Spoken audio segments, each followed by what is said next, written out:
지난 11일 동안 우리 경제에 드리웠던 불확실성의 그림자도 탄핵안 가결로 어느 정도 걷히게 됐다는 평가입니다.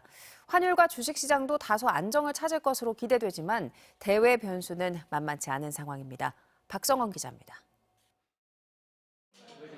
주말 저녁 손님을 맞는 음식점 주인은 안도했습니다. 모임을 자제하면서 확 가라앉은 연말 분위기가 조금이라도 나아지지 않겠냐는 기대감 때문입니다.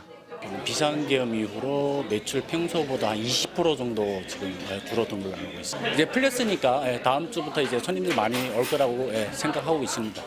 심각한 내수 침체 상황에 예상치 못한 탄핵 정국이 겹치면서 그간 연말 특수는 찾아보기 어려웠습니다. 움츠러든 소비에 외식업과 유통업계의 매출이 줄고 취업 시장에도 악영향을 미쳤는데 적어도 불확실성 하나가 사라진 셈입니다. 사람들이 미래를 상당히 좀 불확실하게 보거든요. 가장 신경을 써야 될 부분은 소비라고 생각합니다.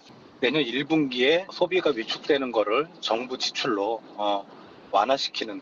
우려했던 대외 신인도 하락 역시 당장 큰 걱정을 덜게 됐습니다. 관심은 주식과 외환 시장이 빠르게 정상화될지 여부입니다.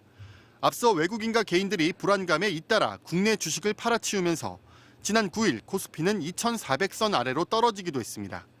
환율 역시 비상계엄과 1차 탄핵안 무산 이후 1,430원대에서 내려오지 않고 있습니다.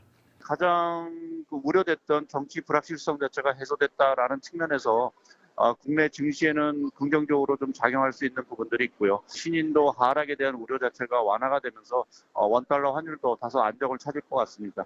다만 내수 침체와 소비 위축은 쉽사리 해소되긴 어려울 것으로 보입니다.